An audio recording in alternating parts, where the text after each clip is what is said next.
Try to go look up how many black truck drivers go missing. If you have a truck driver in your family, you need to send them as many videos as you can. 2 black truck drivers found unalive within months of each other, both in cases in North Carolina. We ain't going out like that. I will turn your Sundown town into downtown. Play with me. In today's video, we're going to talk about why black truck drivers need to be careful of them sundown states or sundown towns, whatever they are called. And the reason is that this video may actually save your life or saving some type of harm that may come to you. So in order for you to know what's going on, you need to stick around and watch the entirety of this video, because it's important that we get this message out. So what are these sundown towns, as they're popularly known? Sundown towns are basically these white municipalities, towns, or these mostly white populated neighborhoods in such states as North Carolina, Virginia, and other states that truckers go and pass through when driving their trucks and need a place to rest and stuff like that. So this is very important for y'all to understand. And for all you new truckers that's just getting into the trucking business, then I need y'all to pay attention and listen to what some of these people have to say about these sundown towns and the things that be happening in these towns. So let's hop into the video. Try to go look up how many black truck drivers go missing. If you have a truck driver in your family, you need to send them as many videos as you can, because the stories are here on TikTok. Let me tell y'all what's going on. They had a black man, 38 years old. He talked to his wife at 3:45 that morning. When he talked to his wife at 3:45 that morning, he told his wife he was getting down, off the interstate to go get some coffee. She never talked back to him ever again. I think his wallet and I believe the truck was found for something like that. But she haven't heard from her husband at all. So who has snatched this man? Where is this man? You think he just up and just left it and just, come on, bro? What's really going on? But I want y'all to go and look up truck drivers, black truck drivers that has went missing. You'll be surprised the stories that's out there. Though it's just not safe. And I know me and my husband has traveled, and we done got down on in these little towns to stop to get gas, and it just don't feel right. You know what I'm saying? So sundown towns are real, guys. I actually talked to my nephew because he's a truck driver, and he told me he done walked in a store, and he said, Auntie, everything just got quiet. So basically he knew he wasn't, he wasn't comfortable, or he wasn't supposed to be there. You know what I'm saying? Like, the people had a problem of him being there. Talk with your loved ones, okay? And guys, share this man's story. I'm going to hashtag his name, okay? I'm praying for his family. Hugs and love. If you are a black truck driver, please be careful. Again, hugs and love. Y'all be blessed, J-Lo. 2 black truck drivers found unalive within months of each other, both in cases in North Carolina. The first case back in September last year was Javion McGee. He was found not too far from his truck. The second case, most recent, Mario Kaiser. Please forgive me if I pronounced that last name wrong, but this happened at the end of April.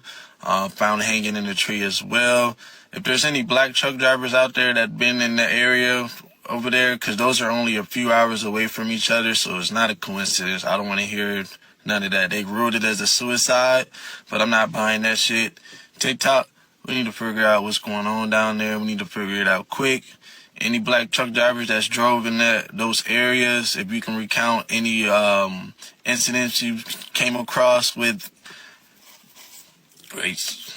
any of those people, please feel free to drop it in the comments, but we need to figure this out ASAP. So here's my question. Why are so many black truck drivers getting missing in these sundown towns? What's really going on? Seems like this has been going on for a long time, but we're here to highlight what's going on. So all you truckers out there, when you go through these towns, know where you're parking your truck at when you gotta get that rest. Know where you're at when you gotta get gas to load up your truck so you could get on your journey.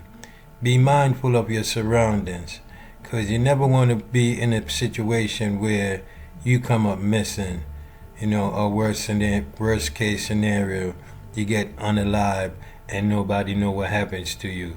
So for all my truckers out there, I need y'all to be safe, I need y'all to be sound, I need y'all to be mindful and just be aware of where you at. Now let's continue with the video. We ain't going out like that. I will turn your Sundown town into downtown. Play with me. So I've been getting a lot of messages, a lot of comments about this topic right here. Black truck drivers going missing in these sundown towns. So to all the black truck drivers out there, let me holler at y'all for a minute. See, if you work for a company that prohibits you from protecting yourself while you're on the road, option number 1, quit. Don't work for them. Option number 2, disregard their policy. Your company's policy is not the law. Protect yourself. Now, to all you sundown town boys out there who hate somebody like me just because of the color of my skin, that's an internal problem. I can't fix that for you. The only person who can fix that problem is you. When I leave my wife and kids at home to go on the road, I have 3 objectives. Objective number 1, drive safe. If I don't drive safe, I can't get to objective number 2. Objective number 2 is to make money. And objective number 3 is to make it back home to my wife and kids. So if I'm tired and it just so happens that I got to spend a night in your sundown town, this truck will be parked right on the corner of Glock Avenue, which is right next to Smith and Wesson Boulevard. And the next block over is 15+1 Street. You can hate this if you want to. I can't stop you. But I tell you one thing though, Marv ain't going out like that. Nah, we ain't going out like that. I will turn your sundown town into downtown. Play with me. So Tuesday night, I'm riding out of Tennessee headed to Wilkesboro, North Carolina. Off I-40, I had to detour off and take a back road up the mountains into North Carolina. I noticed as I'm going up this 2-lane road, I passed a car that was sitting outside of the road, lights on. Soon as I pull out, past them, they pull out behind me. I get 3 or 4, 5 miles further up the mountain, I see the shit again. A car on the side of the road with the lights on. So, must I add, this like 30, 40 miles up the mountains, heading into North Carolina, leaving Tennessee. They followed me to 30 to 40 miles in the rain, 2, 3 in the fucking morning, followed me all the way until I finally got to the end of the road to get up out of the mountains and detour to a next motherfucker. Now, sundown town. Not all of blacks are going for that shit. Know that. So you just heard what this brother said. He was driving on the highway, driving through them towns, and a car pulled out behind him and followed him for so many miles, 40 to 50 miles. What was they doing behind him? If it was the police, I guess they would have pulled him over if he was speeding. But to follow him 40 to 50 miles is highly suspicious, my people. So yo, my truckers, be careful out there, because they might be driving cars and have those special flashing lights, and you may be thinking it's the po-po, and it's not the po-po. It might be some other people with some bad intentions. So just be careful out there, my people, my truckers. I'm warning y'all. Be careful, be mindful of where you at, and keep your eyes on the road. Now, my people, let's continue with the... This is the Walmart where that surveillance video captured Javion McGee buying a rope. Investigators then say that he came outside into this parking lot and gave a homeless person more than $200 in cash before heading out. Then the next day, he was found dead. And Sheriff's Office tells us today that a rope was wrapped around his neck 11 times. Javion McGee had just begun his career as a truck driver, following in his father's footsteps. He came to me. He saw my struggle with the trucking industry. Deputies say McGee traveled from Pennsylvania to North Carolina to make a delivery at a Walmart distribution center. The next day, deputies found his body under a tree with a rope wrapped around his neck. Etched in black, a call for answers. McGee's family emotional.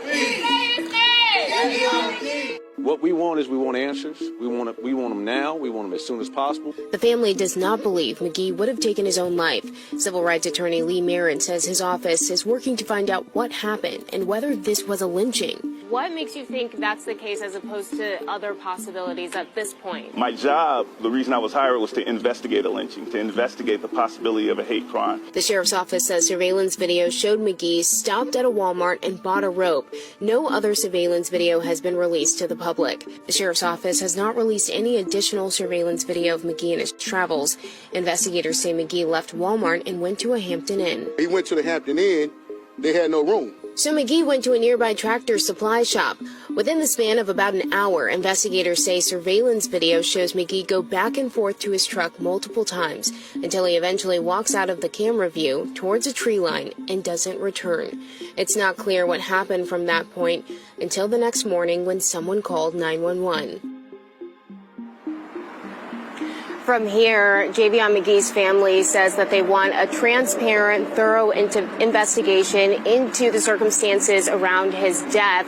Their attorneys say that they will be ordering an independent autopsy once they get his body back. At this point, the preliminary autopsy says that there were no defensive wounds that shows in that report. The sheriff says that he's offering his condolences at this point, and he asks for patience as they continue to go through this investigation. Destiny Patterson, WREL News, Vance County. So they took this young brother alive, hung him from a tree, and they wrapped the rope around his neck 11 times. You hear what I said, my people? They wrapped the rope around his neck 11 times, whoever unalived this brother, Javion McGee. And that's his picture on the thumbnail, my people. 11 times.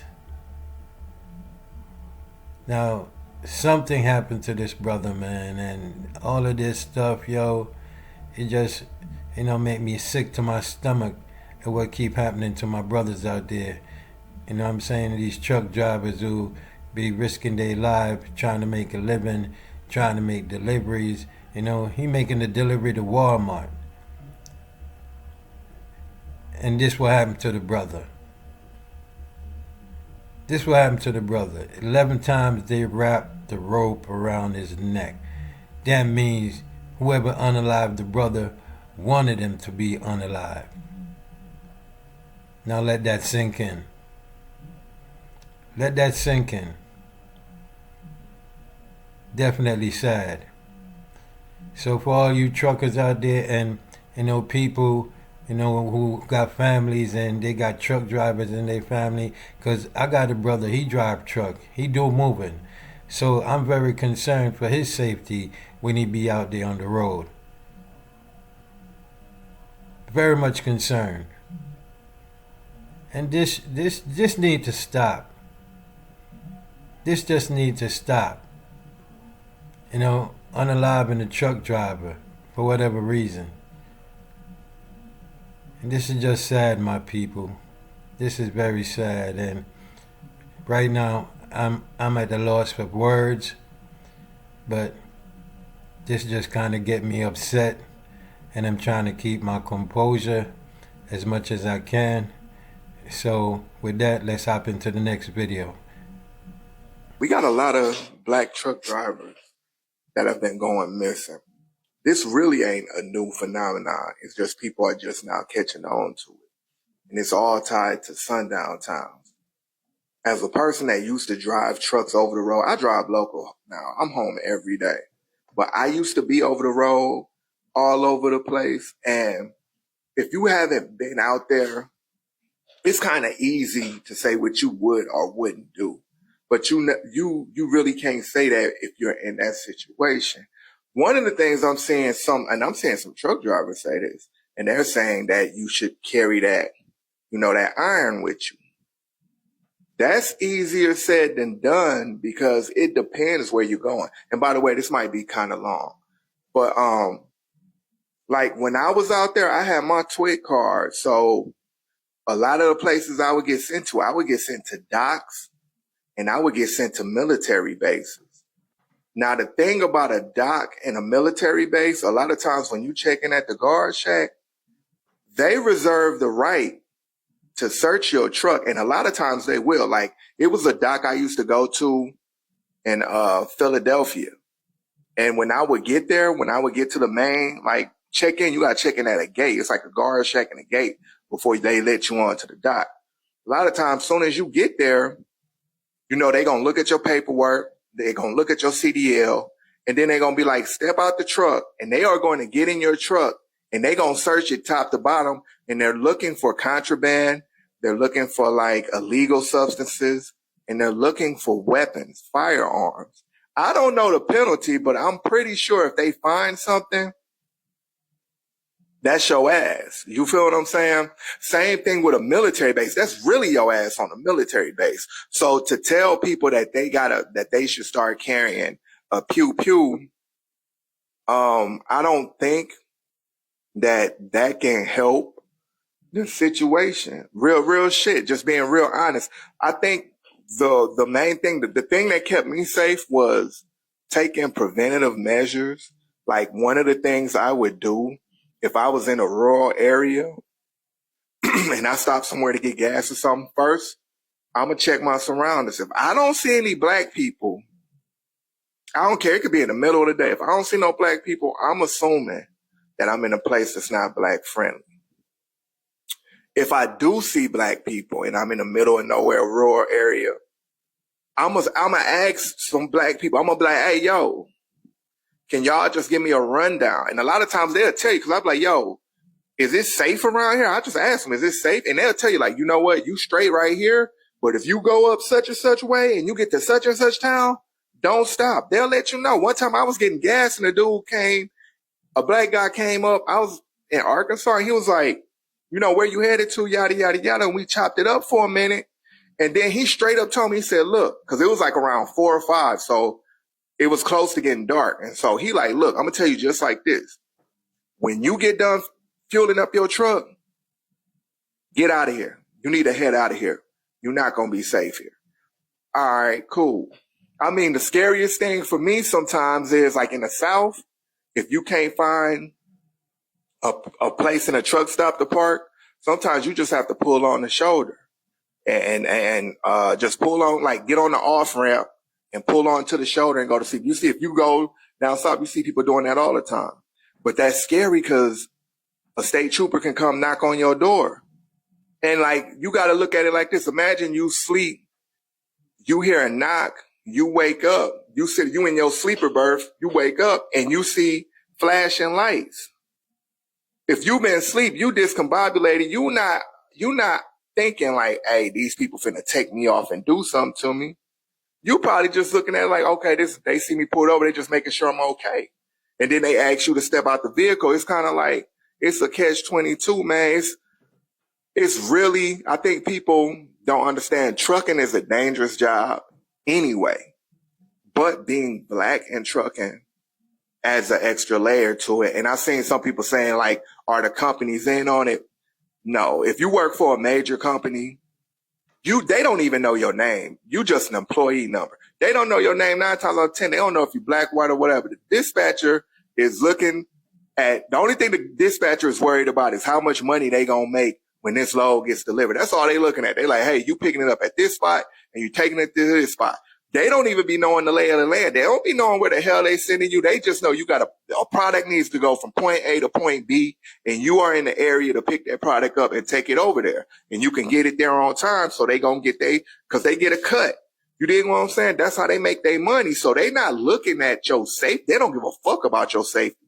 But they're not checking to see, okay, are these towns safer? But they don't have time to do that shit. They just going on their load board, seeing what's what, who's where, who's close to this load, who can take this load, how much is this load paying, and what's my percentage. You feel what I'm saying? So you can refuse loads. Like, you can refuse loads, and like me, anytime I felt like I was in a sketchy area, I'm driving. Fuck it.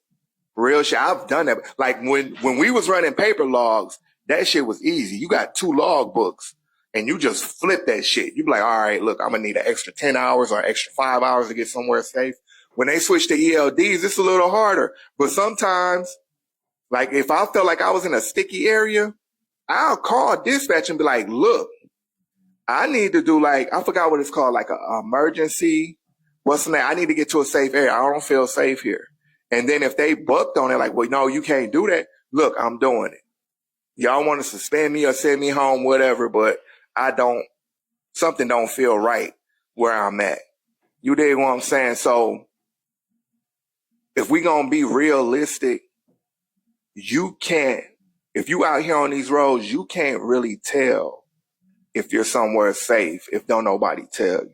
And sometimes, and it's a lot of things that go into you. If you've been running all day and you fatigued, sometimes the only thing you thinking about is getting to an area where you can pull over and go to sleep. If you can't find a truck stop that you can pull into, you gonna go to an area that you, fuck it, I'll just pull over here. And then that's the thing too. Some of these like mom and pop truck stops in these rural areas, like you might come there in the daytime and you see a diverse cast of people, so you might be thinking it's sweet, but when it get dark, everything change. But if you're not from that area, you don't know that. And a lot of times we get sent to areas we ain't never been before. We ain't never been down these roads. We don't know where these roads lead. Sometimes, you know, they got the truckers path app where you can see truck stops and stuff, but sometimes sometimes the truck stops that they say on there closed, or it's not shit there. You might think it's a place over here. It might be a rest area. You get there, the rest area closed or under construction. Now you just trying to find a place where you can shut the fuck down, and you don't know where the fuck you at. And sometimes you try to just eyeball it. That's what make it sad. And then the other thing too, because the one brother that they say when I'm missing, some of these areas you go into, and they're scary too, is you'll get there and you'll look at your fucking phone, and your phone ain't doing shit. You ain't got no bars. You can't receive calls. You can't make calls. That shit is scary. It's pitch black. Ain't no street lights. Ain't shit out here. You can't see nothing. You just like, and you tired because you've been driving all damn day. You barely got any damn sleep. So now you've been running back and back and back. So now you fatigued, you tired, and you just want to stop. But another rule of thumb for me was, if I went to stop somewhere and I checked my phone and I wasn't getting no reception, I'm driving till I get to a place where I can get some reception on my phone. Because if worse comes to worse, I'm calling somebody. If I feel like, but I wish there was a way that I could say there's a foolproof plan to ensure that you'll be 100% safe out here as a black man. But as a person that's been out there, ain't no guarantees, man, because like I said, you don't know where you'll end up at. You don't know the lay of the land. You don't know the people. And then sometimes if the police pull up on you, you might not be thinking like, these people finna like take me off somewhere and have me hanging from a tree. That might be the last thing on your mind. They talking to you and they just say, hey, we finna do an inspection real quick. Next thing you know, you in handcuffs. You feel what I'm saying? So anyway, man, I ain't trying to be a Debbie Downer, but just be safe and try to keep your head on the swivel and try to stay in well-populated areas and make sure the populated areas are black friendly. As always, peace. It's a 10-minute video. Didn't mean it to be this long, but hopefully I gave some information that can help some people. Now you just heard what that brother said. And I don't want it to go over your head. Now he said when these trucking companies send you out on the road, remember, you don't be knowing nothing about the towns you're going to. You don't know nothing about the area. You don't know nothing about the rest stop or these mom and pops rest stop area. And that's key. You got to know these things. And if you don't know these things, then you might be putting yourself in harm's way. You might be putting yourself in a situation where something might happen to you. And then your family members don't see you no more. Sometimes your body don't even be found. It's just dangerous out there when they're driving these trucks. You know? And like you say, you find an area and you pull over on the shoulder to get some rest, and you know the state trooper might knock on your window, and then you wake up discombobulated, and next minute you know, anything could happen. You know? Or they might be dressed as the popo just to do harm to you. So my trucking brothers, trucking sisters, you know, just be mindful of your surroundings, man. You know what I'm saying? Be familiar, because these trucking companies don't care. They just want their load to be delivered, you know what I'm saying, at a certain time. You got to be there and stuff like that. And they're not telling you if this town is safe or whatever. You know, they're not giving you like a history of certain things happening to truck drivers in these towns, you know.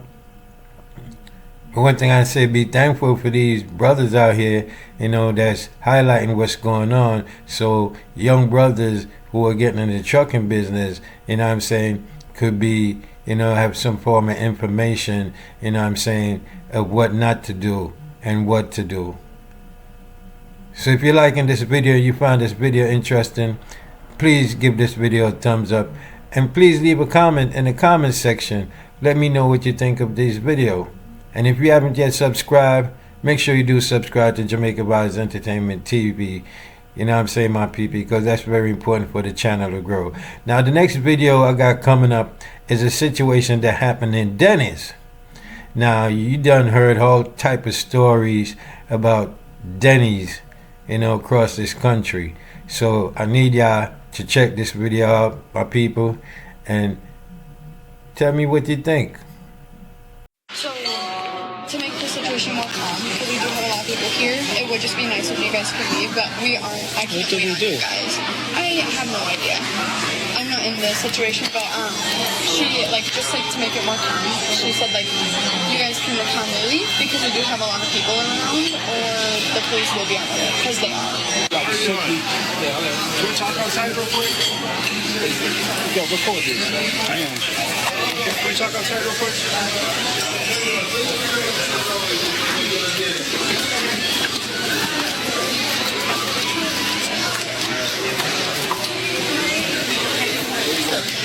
All right, just outside here. It's crazy. Refusing to serve us. This took place in South Dakota, all right? We interviewed these hard-working truck drivers. Here's some of it. So he goes, excuse me, we're ready to place our order. And she goes, I don't like you yelling at me. He didn't yell. He wasn't rude. Nobody was out of the ordinary. And then he goes, I just wanted to say we're ready to place our order. And then she goes, well, I don't need you people calling me over to this table like that. Then after that, he said, but I saw that you serving other people, and we just want to let you know that we're ready to place our order. Because like we said, we're not thinking racism or anything like that. So then she goes, you know what? I'm not serving you people. You need to get your stuff now and go. I'm calling the police. And then she snatches the menus out of our hands. It was just unexpected. It's just something that we weren't ready for. I surely wasn't ready. We went in there, wanting to place orders just like any other place. You go to, you walk into, you walk into a place to place an order, and we were just blindsided by it, you know. I have more. This is seemingly a cover-up from presentation. Put up their pictures full mass. Okay? They were wrong. They were embarrassed. Emotional distress doesn't describe what they experienced then and continue to experience now. Damon Whitfield and Hector Madera. This was at a Sioux Falls, South Dakota Denny's. Now I have a twist for you. You know, when Denny's released their statement, they said in the statement that they investigated the matter. The vice president of Denny's contacted me directly, told me nothing about what I'm about to expose to you. Now, they said we fired the waitress, not the one you saw on camera, but the one that made her go there, told her to go and tell those gentlemen to leave. Well, obviously, everyone is under the impression that the waitress called 911. That is not the case. We have the 911 recording. Here it is. Hey, Tara. I was hoping to have an officer dispatched to our restaurant. We have a couple guests who are unruly and are refusing to leave. Okay. What's the address? 5201 North Granite Lane in Sioux Falls.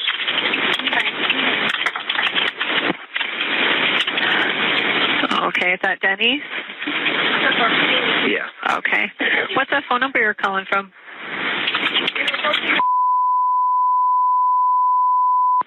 Okay.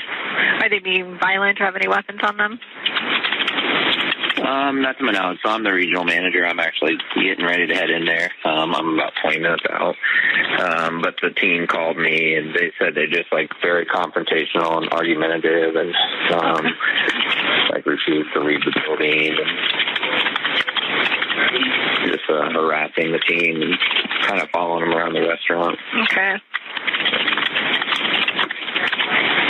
Do you know what they look like or how many of them there are? Just two guys, African-American guys. That's all I really know. Okay. What is your name? At the moment, there's one with the... What was that? I'm sorry. What's your name? Mike Fletcher. Okay. And they're both still inside the restaurant? Correct. Okay.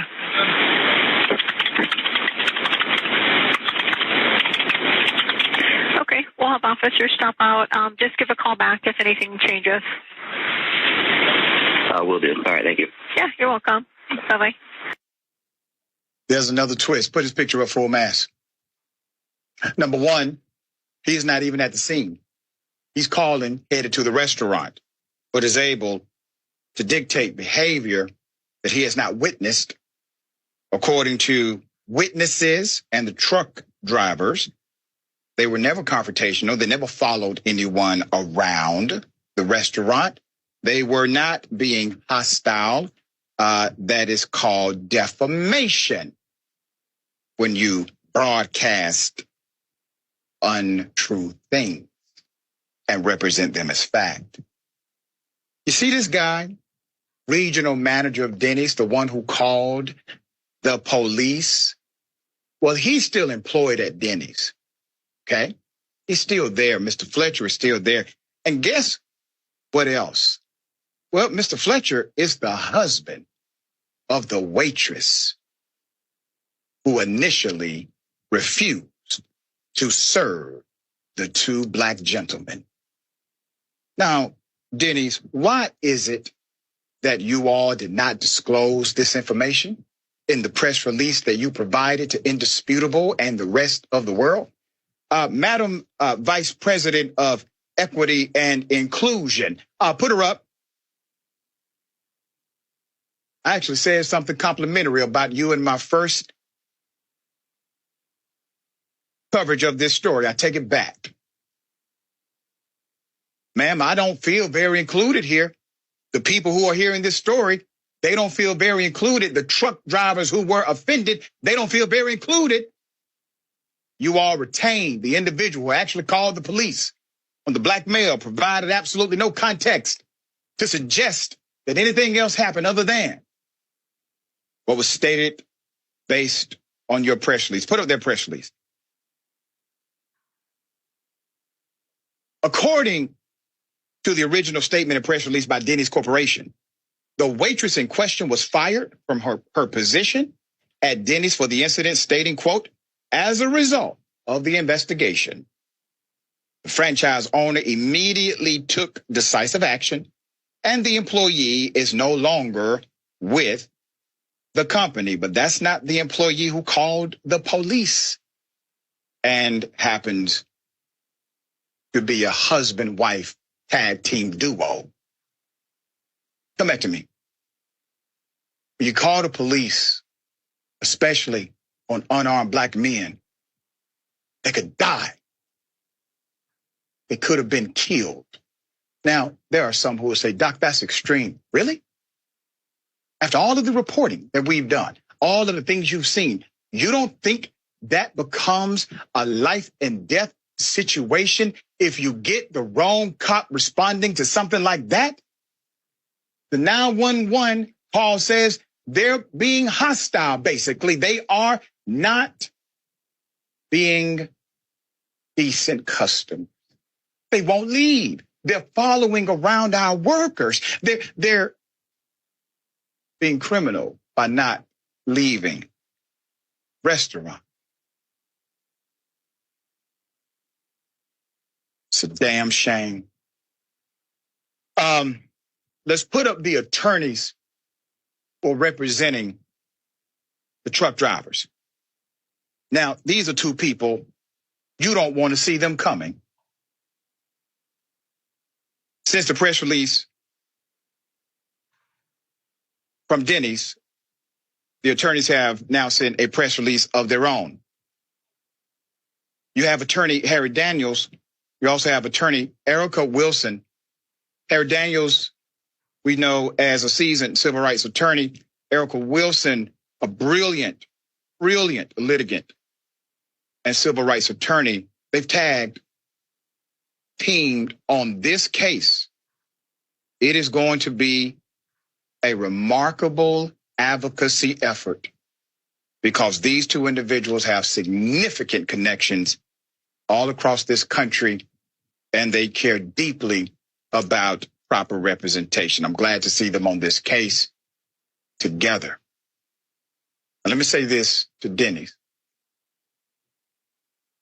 I'm going to call it as I see it. In my opinion, this is a cover-up. It's a cover-up. But we got the tape. It's a husband and wife team. See, in moments like this, Denny's, your job is to be transparent, not to further damage a relationship with communities you harm by withholding information from the public who is now concerned. We will bring you updates to this story. Ben, thoughts? So frustrating to continually see these like doubled up actions. You see, on the one hand, racism on full display, refusing to serve to hardworking people coming in for a much needed meal break. Yep. And then you immediately see something even more sinister, like this double up, this cover up, this actions of the organization to protect the egregious behavior of one employee, and then it becomes systemic and the problem just gets so much worse. Like you said, your job is to be transparent when something like this happens. Your job is to respond with nothing more than, we are so sorry this happened, we're looking into it immediately, and the parties who committed this will be punished accordingly. Instead of this, what is this, a thin yellow line of Denny's employees that refuse to meter out justice and fairness when it is found? It's just gross. And like you said, it's good that these people are not taking it lying down, but have hired attorneys and are going to try to force justice upon an unjust situation. I want to say this because the trucker says something to me, and I'm sure they're okay with me sharing it out loud. This Denny's is affixed to a pilot gas station. The owner of the pilot company has been more than appropriate, has been impressive, according to the truck drivers. I want to commend that CEO, the manager, as well as the company in general, for being so stand-up. Denny's, well, you already know what list you're on. So how many times have you heard stories about Denny's? Or even if you go in certain stores or whatever, and, these people start following you around because they want to watch you thinking you're going to steal something or you're up to no good. It's just something that has been happening to our people for all these years, being racially profiled for no reason. They come up to the brothers and trying to make all type of excuse for them to leave the Denny's restaurant, whatever reason they got, but it ain't for no good reason. It's just based on how they feel about our people. That's why you got to be careful of these states and these sundown towns, and based on the climate and the country, you never know what could happen. So we just got to be mindful. And like I said, so many stories about Denny's that you've heard throughout the years that you just have to be mindful when you go to this Denny's or these Denny's, wherever they may be. Just be mindful. Just be mindful, my brothers and sisters. Because I definitely don't want nothing to happen to y'all when y'all go to these towns and these, secluded towns where it's mostly, the people that are in them towns. Because a lot of them was raised that way, raised with hatred of our people by their parents, by their grandparents, and by their foreparents. So let this be a lesson to y'all, my brothers and sisters. Let this be a lesson and don't let it go over your head. Like I said, be mindful of your surroundings. And if you go to one of these places, man, and you don't really see no brothers and sisters there, man, and, it don't look appropriate for y'all, the best thing is for y'all to do is leave. Don't try to get comfortable and be sitting up in there and whatever. And you never know, they might put something in your food also. Because they just don't like us. So let this be a warning, my brothers and my sisters out there. And just take heed to the warning. Now we're going to get into the slash clipping, my people. And I need y'all to listen to what this brother got to say, because it's very important also. Fear-mongering posts. This is not, I don't like to make everything about race, but today I went through something that was very racial, and I'll allow you to do the dishes on that now. I'm driving through the good state of Mississippi. Just got finished delivering a load in Amory. Now I'm on my way to my next load in Bruce. I'm on a 2-lane road, 55 miles per hour. Got my cruise set to 58. It's not no twists and turns. It's a straight line road. So, I'm just cruising, not too fast, not too slow, right? As I'm driving, I see a black sheriff's car, got the little light on the side, Explorer, approaching me on the opposite side of the road. So I pass him. I look instinctively, of course, I look at my speedometer. I'm doing 58. I'm cool.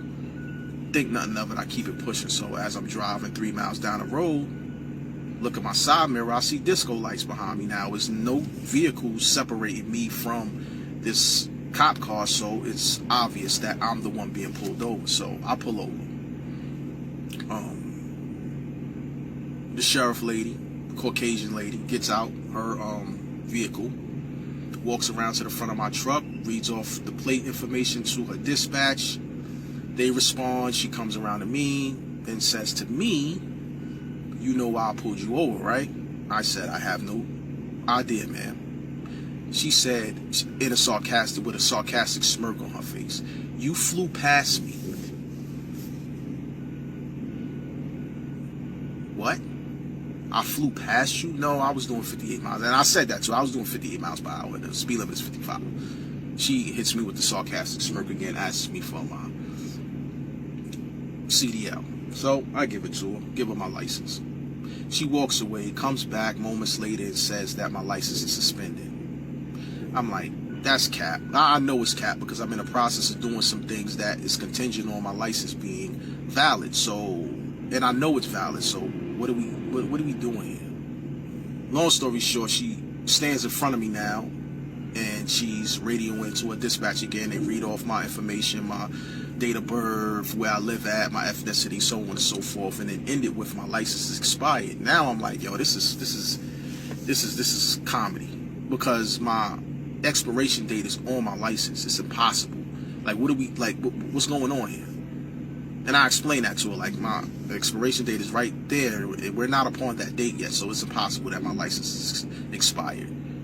She says, oh, you know, different states do different things. I'm like, what? Like, what are we doing? So, long story short, she gives me back my license and tells me I can go. Who would have knew, of course, because I didn't do anything wrong. That would be the end of it, right? So, when I pull off, she makes a right. I keep it pushing. 10 miles down the road, looking at my side mirror, it's like nobody else on the road but me. It's daytime though, but I'm in a rural part of Mississippi. So a black car is closing in on me fast. Now I'm not thinking it's the sheriff's car. By this point, I've kind of forgotten. Oh, but before I even get to that, before I drove away, she said to me, be careful out here because people out here don't respect truck drivers. I swear to everything I love, this is what she said to me. When she said that, I was like, what do you mean by that? I didn't say that to her, but I'm saying to myself, like, what? I leave. Now, 10 miles down the road, the same sheriff's car, her, pulls up on me like she had to been doing about 80 miles per hour to catch up to me as fast as she caught up to me, and then just proceeded to follow me for another 10 miles. Mind you, it's daytime. Now at this point, now I'm starting to get a little nervous. And I'm thinking that maybe I'm getting ready to be swarmed by a bunch of these people because what the fuck, why are you following me? Like anything that you could have found on my ID, you would have found it when you had me pulled over. So what are we doing? And why am I even talking about this? And what does this have to do with the caption that's on my video? Lately, and not too long ago, there have been a number of black truck drivers who have come up missing or have been unalived in ways that have not been solved. None of them. And they all share the same complexion of me, and they look like me, young, black truck drivers. I'm not that young. I'm older, but I don't look old. So, I'm just saying, man. I think that the people who confronted them was of an authority, someone who they trusted or didn't think would put them in a compromising situation where they would end up unalived. And this is the reason, particularly the reason why these cases have not been solved. Of course, this is an assumption, but we are aware that in just about every state of America, there are sundown towns. Even in the state of New York, where I am from. New York, Pennsylvania, North Carolina, just a couple months ago, a dude got strung up out there in a sundown town. Alabama, Mississippi, Texas, Arkansas, Georgia, Virginia even, West Virginia, Indiana, Ohio, Illinois, Texas, California. The list goes on of all of these states that have multiple sundown towns within them. So, I don't want to hear You know, because the only people they're finding like this are black truck drivers. This is not by accident. I'm just spreading awareness to my fellow melanated truck drivers that you need to be aware of where you are, where you're going, where you're stopping at, and always put your life first. Take with that what you, however you want to take it. This is what I'm saying. Stay safe out here, man. Make it home to your families. I love y'all. Y'all carry on. Now, once again, to all my young black truckers out there, and even the older truckers, man, y'all just need to be mindful of y'all surroundings, because he said something important. He said, the state trooper said, they don't like truckers around there. But what she was really saying is that they don't like my people around there, African Americans, blacks. That's basically what she was saying, but she just used the word truckers as a disguise. And that's what they do. So, if you found this video of any relevance, very important, please leave a comment in the comment section. And share this video with your people out there, with your family that be driving trucks, or who's just getting into the trucking business, because a lot of them don't know about this situation. And you heard how many places he called out. I'm not even going, repeat the names, but it's so many. It's just so many. So this is just something that's, like he said, keeps happening, and just getting highlighted and stuff like that. You know what I'm saying? So, like I said, my truckers, man, just be careful. Keep your eyes, know where you at, know where you're getting gas, where you're filling up at, know where you're resting at. Be careful out there, especially when it's dark, because that's when they strike. That's when they do the unthinkable. And with that said, my people, I thank you all for watching. Thank you for the support of Jamaica Vibes Entertainment TV. And like I say, we just go through another day, another phase, and another day of our lives. And with that said, I'll catch you in the next video. Thank you.